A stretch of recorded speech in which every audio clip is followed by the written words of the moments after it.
আজকে মেয়েকে নতুন রান্না করব, কোনোদিনও করিনি, প্রথম করব ফুলকপির রোস্ট। ফুলকপির রোস্ট বানানোর জন্য ফুলকপিকে এরকম বড় বড় করে কেটে নিয়েছি, কেটে ধুয়ে পরিষ্কার করে নিয়েছি।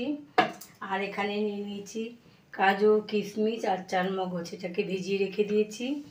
এটাকে মিক্সিতে ভালো করে বেটে নেব। আর সঙ্গে দেবো একটু কাঁচা লঙ্কা, এই যে এর মধ্যে দিয়ে দিলাম। এটা একসাথে ভালো করে বেটে নেব। আর এখানে নিয়ে নিচ্ছি টক দই, খানিকটা টক দই একটা বাটিতে ভালো করে ফেটিয়ে রাখবো। কড়াইতে জল দিয়ে দিয়েছি, জলের ভেতর কপিটা একটু ভাপিয়ে নেব। অনেকে ভাপায় না, এরকম কাঁচাই করে, কিন্তু আমি একটু ভাপিয়ে নেব, কারণ কপির একটা গ্যাস থাকে, তো ওই জন্য একটুখানি হালকা করে আমি ভাপিয়ে নেব। কপিটা একটু ভাপানো হয়ে গেছে, এবার কপিটাকে নামিয়ে ঝাঁঝরিতে ঢেলে দেবো। এই যে ঝাঁঝরিটা ঢেলে দিলাম কপিটা। কড়াইতে সাদা তেল দিয়ে দিয়েছি। এটা সাদা তেল দিয়েই করতে হয়। তেলটা গরম হয়ে গেছে, তাতে একটু তেজপাতা আর গোটা গরম মশলা ফোড়নে দিয়ে দিলাম। ফোড়নটা ভালো করে একটু ভেজে নিলাম।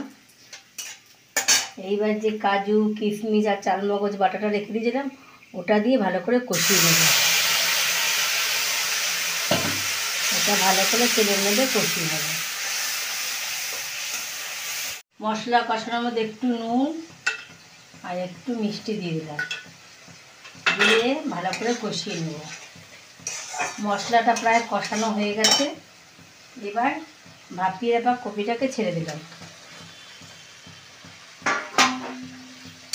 কপি দিয়ে ভালো করে নেড়ে চেড়ে নেব।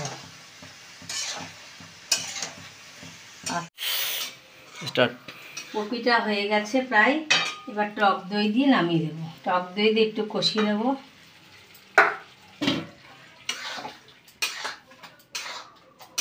দেখতেই পাচ্ছ, এইভাবে কষাচ্ছি, কিছুক্ষণ বাদে নামিয়ে দেবো। কপিটা হয়ে গেছে, নামানোর আগে 1 চামচ ঘি দিয়ে নামিয়ে দেবো।